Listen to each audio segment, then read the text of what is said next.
ಮತ್ತೊಂದು ಸುದ್ದಿ ಬರ್ತಾ ಇದೆ, ನೋಡೋಣ.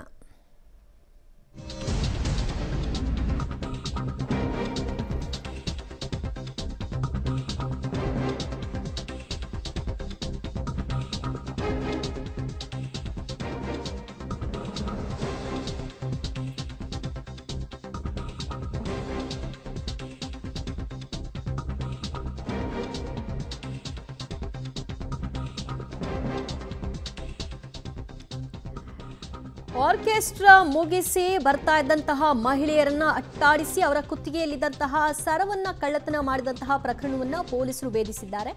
ಇಬ್ಬರು ಸರಗಳನ್ನ ಬಂಧನಕ್ಕೆ ಒಳಪಡಿಸಿದ್ದಾರೆ. ಲಾಂಗ್ ತೋರಿಸಿ ಸರವನ್ನ ಕದ್ದಿದ್ದ ಕದೀಮರಿವರು. ಬೆಂಗಳೂರಿನಲ್ಲಿ ನಡೆದಿರುವಂತಹ ಘಟನೆ. ಮಹಿಳೆಯರಿಬ್ಬರು ಕೂಡ ಆರ್ಕೆಸ್ಟ್ರಾಗೆ ಹೋಗಿದ್ರು. ಮುಗಿಸ್ಕೊಂಡು ವಾಪಸ್ ಬರ್ತಾ ಇದ್ದ ಹೊತ್ತಲ್ಲಿ ಇದನ್ನೇ ಹೊಂಚು ಹಾಕಿ ಕಾಯ್ತಾ ಇದ್ದಂತಹ ಕಿರಾತಕರು ಲಾಂಗ್ ಹಿಡಿದು ಕಾಯ್ತಾ ಇದ್ರು. ಮಹಿಳೆಯರು ಒಬ್ಬಟ್ಟಿಯಾಗಿ ಬರ್ತಾ ಇದ್ದನ್ನು ಗಮನಿಸಿ ಕುತ್ತಿಗೆಗೆ ಲಾಂಗ್ ಹಿಡಿದು ಸರ ಕೊಡಿ ಅಂತ ಬೆದರಿಸಿದ್ದಾರೆ.